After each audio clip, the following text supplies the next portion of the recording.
Mahogany কাঠ দিয়ে তৈরি করা হচ্ছে ভাত খাওয়া প্লেট। যশোর কেশবপুরের এই দক্ষ কারিগরদের হাতের তৈরি প্লেট যাচ্ছে ইউরোপ আমেরিকায়। দর্শক, কিভাবে এই প্লেট তৈরি করা হচ্ছে আজকের ভিডিওতে সম্পূর্ণ প্রসেস দেখানোর চেষ্টা করব। ভিডিওটি না টেনে শেষ পর্যন্ত দেখতে থাকুন।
দর্শক, এই যে দেখতে পাচ্ছেন, একটু আগে যে কাঠ দেখাচ্ছিলাম সেই কাঠ দিয়ে কি চমৎকার একটি ভাত খাওয়ার প্লেট তৈরি করেছে। আর এই প্লেট গুলা কিন্তু আমাদের দেশ পাড়ি দিয়ে কিন্তু বিদেশের বাজারে খুব চড়া দামে বিক্রি হচ্ছে এবং বাংলাদেশ থেকে বিদেশে যাচ্ছে। ভাই, এই প্রতিদিন এরকম কয়টা প্লেট তৈরি করতে পারেন? আপনার 50-60টা। 50-60টা তৈরি করেন। আর এইগুলা তৈরি করতেছেন কি মেহগনি কাঠ দিয়ে, তাই তো? আমাদের এই ভিডিও দেখে এখান থেকে যদি কেউ এই প্লেট নিতে চায় তো আপনারা কি এই কারখানা থেকে করে দিতে পারবেন? অবশ্যই দেওয়া যাবে।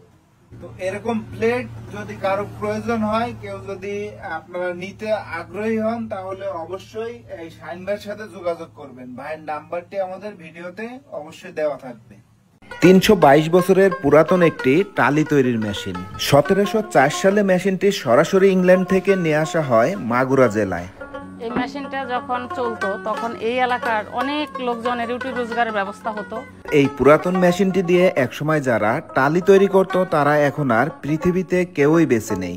বাপদাদার স্মৃতি ধরে রাখতে পুরাতন এই মেশিনটি এখনো বাড়ির উঠানে অক্ষত অবস্থায় রেখেছেন এই বাড়ির